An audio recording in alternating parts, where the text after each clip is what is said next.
नमस्कार बच्चों, मेरा नाम है राहुल और आप देख रहे हैं वैसे क्लास।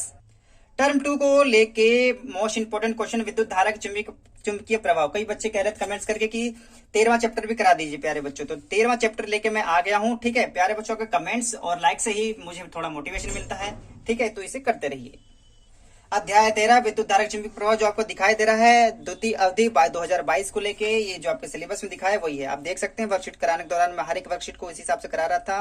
फ्लाइमिंग को वाम हस्त नियम, चुंबकीय क्षेत्र रेखाएं बहुत ही इंपॉर्टेंट है। और प्यारे बच्चों याद रखना, विद्युत मोटर, एक बच्चे कह रहा था भैया विद्युत मोटर नहीं है, तो विद्युत मोटर है भैया, लेकिन विद्युत जनित्र जनरेटर नहीं है। विद्युत मोटर तो है, इस बात का ध्यान रखना। ठीक है, विद्युत धारा फ्लाइमिंग दक्षिणावर्त नियम भी है। चलिए स्टार्ट करते हैं फटाक से। कौन कौन सा इंपॉर्टेंट है उसे देख लेते हैं। ठीक, तो पहला क्वेश्चन मैं लेके आऊंगा 2018 में से। देखो पूछा गया क्वेश्चन है और इंपॉर्टेंट भी है। तो प्रश्न 2018 किस प्रकार से था ये देखो। फ्लाइमिंग को वाम हस्त नियम लिखिए, विद्युत मोटर कार्य सिद्धांत लिखिए, विद्युत मोटर के नीचे दिए गए भागों का कार्य भी लिखिए, आर्मेचर ब्रश और विभक्त वलय। ठीक है, ये आपका 5 नंबर प्यारे बच्चों दिया गया था। ठीक है, देख रहे हो ये आपका 2018 में, 19 में, 20 में भी काफी लगातार पूछे गए क्वेश्चन है ये। इसको तो करूंगा। एक प्रणालिका वाला बहुत इंपॉर्टेंट जो आपके प्री बोर्ड इवनिंग वाले शिफ्ट में पूछा गया था प्यारे बच्चों। देखो इवनिंग वाले में ये रहा, कुंडली के ध्रुव तरफ में धकेला जाता है तो गैल्वेनोमीटर संयोजित किया जाता है, तो क्षण चुंबक किस प्रकार से रिएक्ट करता है। ठीक है, तो साथ ही साथ ये भी सोल्व कराने की कोशिश करूंगा। फिलहाल जो मोस्ट इंपोर्टेंट है उसको देखता हूँ। 2018 में पूछा क्वेश्चन है प्यारे बच्चों। ठीक है, तो इसको साइड में रखता हूँ और ये देखो ये लेके आता हूँ। देखो जब हम वर्कशीट 62 कर रहे थे तभी देख सकते हैं आप। ठीक है, ये आपका विद्युत मोटर फर्स्ट एक है। ठीक है, और आपका ये देखो ये क्वेश्चन देखो दिया गया, निम्नलिखित के कार्य के विभक्त वलय ब्रश और धुरी। सेम प्यारे बच्चों, बस यहाँ पे आर्मेचर लिख दिया गया है। ठीक है, विद्युत मोटर कार्य सिद्धांत। ठीक है, फ्लाइमिंगो को वाम हस्त नियम। हाँ, तो ये दूसरे वाले में वो देख लेके। ठीक है, फ्लाइमिंगो को वाम हस्त नियम। तो चलिए पहले फ्लाइमिंग को वाम हस्त नियम देख लेते हैं। वर्कशीट 61 में हम बात कर रहे थे, ये फ्लाइमिंग को वाम हस्त नियम। चुंबकीय क्षेत्र में धारावाही चालक पर बल की दिशा, ठीक है, का उपयोग करने में ज्ञात किया जाता है। इस नियम के अनुसार अपने बाएं हाथ के अंगूठे, तर्जनी और मध्यमा को इस प्रकार फैलाएं कि परस्पर लंबवत हो, जैसा कि चित्र में दिखाया गया है। आप पहले भी कर चुके हैं वर्कशीट जब मैं करा तभी मैंने अपने हाथों से करके दिखाया था। ठीक है, तो तर्जनी चुंबकीय क्षेत्र की दिशा में और मध्यमा विद्युत धारा की दिशा में इंगित करती है। फिर अंगूठा गति की दिशा में चालक पर लगने वाले बल की दिशा को इंगित करेगा। ठीक है, जैसा कि आपको, ठीक है, मैं करके दिखा दूं। इस प्रकार से रहेगा आपका। ठीक है, इस प्रकार से आप बनाएंगे। ठीक है, वीडियो बनाने में काफी गर्मी लग रही है। ठीक है, पसीना हो रहा है, लेकिन जल्दी से वीडियो खत्म करते हैं। आपको अगले क्वेश्चन पे आते हैं। अगला क्वेश्चन क्या पूछा गया था आपका। इस विद्युत सिद्धांत तो हो गया, और ठीक है, और था विद्युत मोटर कार सिद्धांत। विद्युत मोटर का कार सिद्धांत, तो प्यारे बच्चों विद्युत मोटर कार सिद्धांत तो हमारे इसी वाली वर्कशीट में आ जाएगा। तो विद्युत मोटर के भाग और इसका कार सिद्धांत ये रहा। ठीक है, यह इस सिद्धांत पर कार्य करता है कि चुंबकीय क्षेत्र में रखे किसी धारावाही चालक को बल का अनुभव करता है। यही है विद्युत मोटर का सिद्धांत मेनली। ठीक है, अगर छोटा सा तो इस प्रकार से लिख सकते हैं। और उसने तीसरे नंबर पे और क्या पूछा था, आप ये भी और लिख सकते हैं प्यारे बच्चों। ठीक है, तो और इसने ये पूछा था आर्मेचर ब्रश और विभक्त वलय। तो विभक्त वलय, धुरी, ब्रश तीनों देख लेते हैं। विभक्त वलय दो अलग अलग सी आकार के वलय पी और क्यू से संबंधित होते हैं। देखो पी और क्यू कहाँ पे चला गया, यहीं पे था ना, यहाँ पे पी और क्यू, ये विभक्त वलय। देखो ये रसी सी आकार के हैं, ये वाला है आपका। विद्युत धारा की दिशा को बदल देता है। धुरी, विभक्त वलय को धुरी पर रखा जाता है जो स्वतंत्र रूप से घूम सकती है। ये आपका धुरी है जो घूम रही है। ठीक है, और आपका ब्रश, विभक्त वलय के बाहरी हिस्से को चालक के ब्रश एक्स और वाई से जोड़ा जाता है, जो विद्युत धारा की निरंतर आपूर्ति सुनिश्चित करता है। बैटरी तो जानते ही हो आपका, ये आपका ब्रश है, ये आपका। ठीक, एक बार चित्र आपको और अच्छे से दिखा दे तो प्यारे बच्चों। ठीक है, तो ये आपका हुआ क्वेश्चन। 2018 समाप्त। आ जाते हैं 2020 के 21-22 के प्री बोर्ड पर। प्री बोर्ड जो इवनिंग का था। ठीक है प्यारे बच्चों, से मैंने आपको स्टार्टिंग में दिखाया था। देखते हैं प्रश्न नंबर ये रहा। ठीक है, अब ये रहा, किसी विद्युत रोधी तांबे के तार पर कुंडली को गैल्वेनोमीटर में संयोजित किया गया होगा। दोबारा से पढ़ लेते हैं।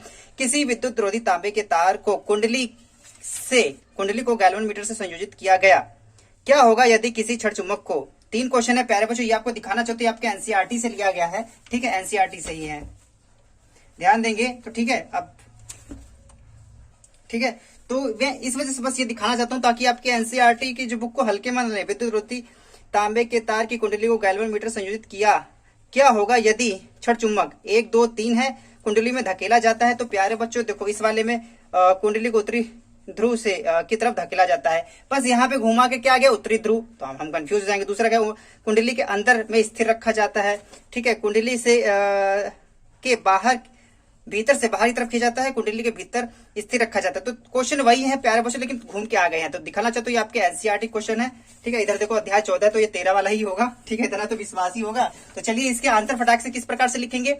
कुंडली में उत्तरी ध्रुव की तरफ धकेला जाता है, तो ये देखेंगे गैल्वेनोमीटर में देखेंगे, ठीक है। ये जो सुई है थोड़ी क्षणिक विक्षेपित हो जाएगी, क्या सुई, गैल्वेनोमीटर की सुई क्षणिक विक्षेपित हो जाएगी, इस प्रकार से लिखना होगा, ठीक है। कुंडली के अंदर स्थिर रखा जाता है, तो कुंडली के अंदर अगर स्थिर रखा जाता है तो आप देखेंगे कुंडली के अंदर, देखो ये है चुंबक को अगर कुंडली के अंदर स्थिर रखा जाता है तो क्या होगा। ये हम जब एनसीईआरटी जब वर्ष नंबर 13 कर रहे थे प्यारे बच्चों, तभी मैंने इंपॉर्टेंट दिखाया था। तो इसे बुक को इतनी भारी हटा देते हैं, एक पतला सा पेज लेते हैं। जब इसको अंदर रखा जाता है तो किस जो गैल्वेनोमीटर में किसी प्रकार का कोई भी सुई स्थिर रहेगी, सुई में किसी भी प्रकार का विक्षेपण नहीं होगा, ठीक है। अगर प्रश्न नंबर 3 इसमें 15 के तीसरे की बात करें कि कुंडली के अंदर से बाहर की ओर खींचा जाता है तो क्या होगा। कुंडली के अंदर से बाहरी तरफ खींचा जाता है तो गैल्वेनोमीटर की सुई क्षणिक विक्षेपित होगी, ठीक है, और इसके विपरीत विक्षेपित होगी, ठीक है, विक्षेपित होगी। आप इस प्रकार से लिख सकते हैं, कोई दिक्कत की बात नहीं है। इसका उदाहरण क्वेश्चन नंबर दूसरा इस प्रकार से पूछा जा सकता है, उपरोक्त क्रिया में होने वाली परिघटना को क्या कहते हैं। इस क्रिया में उत्पन्न होने वाली प्रेरित धारा की दिशा किस नियम द्वारा ज्ञात की जाएगी। अब देखो जब वर्कशीट हम 63 करा रहे थे प्यारे बच्चों, ये भी दिखाया गया था, ठीक है। प्रेरित विद्युत धारा की दिशा ज्ञात करने के लिए नियम लिखिए। तो प्यारे बच्चों डिटेल्स में देखना होगा तो 63 देखना, ठीक है, फिर भी मैं आंसर दिखा दे रहा हूँ यहाँ पे आपको। तो उसके लिए फ्लामिंगो का दक्षिण हस्त नियम ज्ञात करना होगा, ठीक है। वाम हस्त नियम उन्होंने पढ़ा था, देखो 2018 में मिक्स मत होना, 2018 में वाम हस्त नियम आया था और दक्षिण हस्त नियम आया है, ठीक है। फ्लामिंगो के दाहिने हाथ के नियम का उपयोग प्रेरित धारा की दिशा ज्ञात करने जानने के लिए किया जाता है। दाहिने हाथ के अंगूठे, तर्जनी और मध्यमा को इस प्रकार खींचे कि वे एक दूसरे के लंबवत हो, जैसा कि चित्र में दिखाया गया है। चित्र में जैसे कि दिखाया गया है, तर्जनी चुंबकीय क्षेत्र की दिशा बताती है और अंगूठा चालक की दिशा की गति की दिशा दिखाता है, तो मध्यमा उंगली प्रेरित धारा की दिशा दिखाएगी, ठीक है। तो इस प्रकार से ये आपका क्वेश्चन जो एनसीईआरटी का था, ठीक है, 4 नंबर, ये 4 नंबर ये इस प्रकार से समाप्त हो जाते हैं, ठीक है प्यारे बच्चों। और इंपॉर्टेंट क्वेश्चन भी बताते हैं आपको, ठीक है। तो आपके सिलेबस के अकॉर्डिंग देखते हैं चुंबकीय क्षेत्र, क्षेत्र रेखा, रेख रेखाएं, ठीक है। तो ये देख लेते हैं वर्कशीट 659 जब पढ़ रहे थे प्यारे बच्चों, तभी भी तब बताया गया था, ठीक है। तो यहाँ देख लेते हैं, तो क्वेश्चन आंसर ही फटाक से देख लेते हैं, ज्यादा अच्छा रहेगा आप लोगों के लिए।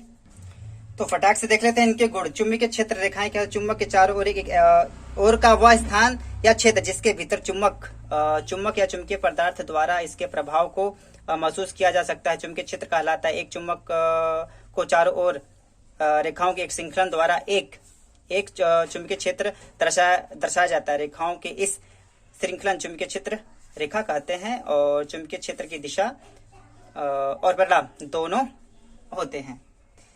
वीडियो लंबी हो जा रही है ना, इस वजह से थोड़ी गर्मी लग रही है। तो वर्कशीट 59 ध्यान से देख लोगे तो ये भी क्लियर हो जाएगा। अगर आप चुंबकीय क्षेत्र बना पाओगे इस प्रकार से आप चीजें बना लेना। देखो क्वेश्चन किस प्रकार से पूछे गए थे, ठीक है। चुंबकीय क्षेत्र रेखाओं के गुण बताए, तो मैं आंसर में फटाक से ही बता देता हूँ, ठीक है। चुंबकीय क्षेत्र रेखाओं के गुण, क्षेत्र रेखाएं ध्रुव उत्तरी ध्रुव से निकलती हैं और दक्षिण ध्रुव पर मिलती हैं। चुंबक के अंदर क्षेत्र रेखाओं की दिशा दक्षिणी ध्रुव से उत्तरी ध्रुव की ओर होती है। चुंबकीय क्षेत्र रेखाएं बंद वक्र बनाती हैं, ठीक है।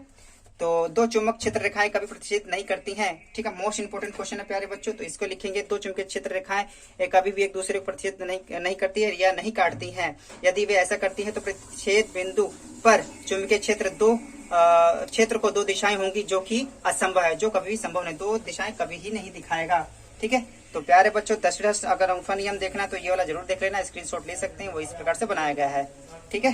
तो और कौन से इंपोर्टेंट है, ठीक है। परिनालिका इंपॉर्टेंट है प्यारे बच्चों, ठीक है। परिनालिका वर्कशीट हमने 60 में जब पढ़ रहे थे वो भी हमने देखे थे, परिनालिका किसे कहते हैं, ठीक है। परिनालिका किसे कहते हैं, तो ये देखो आपकी ये परिनालिका ही है प्यारे बच्चों, ठीक है। परिनालिका में चुंबकीय क्षेत्र को बढ़ाया जा सकता है विद्युत धारा बढ़ाकर या फेरों की संख्या बढ़ाकर, ठीक है। तो यहाँ देखो परिनालिका किसे कहते हैं, परिनालिका किसे कहते हैं, इस प्रकार से लिखेंगे। पास लपटे हुए विद्युत धुरी तार की बेलनाकार कुंडली को परिनालिका कहते हैं। प्रश्न नंबर 2 का एनसीईआरटी दिखा दिया था मैंने क्या, ठीक है। कोई बात नहीं, अब क्या ही देखेंगे वहां पे जाके, ठीक है। तो परिनालिका में चुंबकीय क्षेत्र को बढ़ाने के उपाय लिखिए। तो बढ़ाने के उपाय, परिनालिका चुंबकीय क्षेत्र को बढ़ाने के उपाय क्या है? विद्युत धारा बढ़ाकर, मतलब वोल्टेज बढ़ा देंगे उसका, या फेरों की संख्या बढ़ा देंगे। तो बार बार इसमें फेरों की संख्या अगर बढ़ा देंगे तो आपके उसका जो चुंबकीय क्षेत्र होगा वो और बढ़ जाएगा। ठीक है, वीडियो को जल्दी समाप्त करते हैं। एक लास्ट वर्कशीट है, मोस्ट इंपोर्टेंट है प्यारे बच्चों। क्वेश्चन सारे हटा देते हैं। ये देखते हैं वर्कशीट 87 मेन दिखाया गया है आपका। ठीक है, थोड़ा सा मैं और इसे कम कर लेता हूँ ताकि और अच्छे से आपको दिखा सकूं। ठीक है, ये और कम हो जाता है। ठीक है, हो गया सब कम। ठीक है, तो ये देखिए, इसमें चुंबकीय धारा के चुंबकीय प्रभाव, एक ही चैप्टर में बहुत कुछ क्वेश्चन बता दिए गए हैं। अगर इसका आपका आंसर लिखना है तो क्वेश्चन इस प्रकार, गैल्वेनोमीटर क्या होता है, विद्युत मोटर के सिद्धांत प्रकार क्या करती है, और विद्युत मोटर याद रहा जनित्र नहीं है, और विद्युत चुंबकीय प्रेरण क्या है, विद्युत मोटर क्या है, चुंबकीय क्षेत्र रेखाओं। ये देखने के लिए वर्कशीट आपको 87 जरूर देखिएगा, लेकिन मैं इसका डिटेल्स फिर भी दे देता हूँ। गैल्वेनोमीटर यह एक ऐसा उपकरण जो किसी परिस्थिति में विद्युत धारा को उपस्थित संसूचित करता है। ठीक है, चुंबक व उसके गुण धर्म समान ध्रुव एक दूसरे को प्रतिकर्षित करते हैं, असमान ध्रुव एक दूसरे को आकर्षित करते हैं। मतलब NN होगा तो दूर भेजेगा, NS होगा तो एक दूसरे को पास खींचेगा। ये कहने की बात चल रही है। चुंबकीय क्षेत्र रेखाएं परस्पर प्रतिच्छेद नहीं करती हैं, अभी हमने पढ़ा था। परिनालिका पास पास लिपटी विद्युत रोधी तांबे की तार होती है, उसे ये कहते हैं। ठीक है, दक्षिणी हस्त अंगुष्ठ नियम चुंबकीय क्षेत्र रेखाओं की दिशा प्रदर्शित करने हेतु होता है। वैद्युत चुंबक किस प्रकार से बना है? इस प्रकार से है। फ्लामिंगो का दक्षिण हस्त नियम वैद्युत चुंबकीय प्रभाव, वैद्युत चुंबकीय प्रेरण। फ्लामिंगो का वाम हस्त नियम विद्युत मोटर पे काम करता है। मेंडेलीव फैराडे, ठीक है, जिन्होंने वैद्युत चुंबकीय प्रेरण व वैद्युत अपघटन के नियम की खोज की थी। तो प्यारे बच्चों, मोस्ट है कि लगभग मैंने ज्यादा से ज्यादा क्वेश्चन करा दिए होंगे। वर्कशीट 87 अब देखेंगे और डिटेल्स आ जाएगा। पीडीएफ इसकी तो आपको सीबीएसई की साइट पे मिल जाएगी, मतलब डीओई की साइट पे। और इसके क्वेश्चन आंसर देखने हैं तो वर्कशीट 87 जरूर देखेगा, नहीं तो वीडियो काफी लंबी हो जा रही है कि चीज को बताते बताते। तो उम्मीद है इससे आपको हेल्प जरूर मिली होगी। मैं सीबीएसई क्लास की इस वीडियो को देखने के लिए धन्यवाद। और प्यारे बच्चों, कमेंट करते रहे जिससे मुझे भी मोटिवेशन मिलता रहे। मैं सीबीएसई क्लास की इस वीडियो को देखने के लिए धन्यवाद। तब तक के लिए जय हिंद, जय भारत।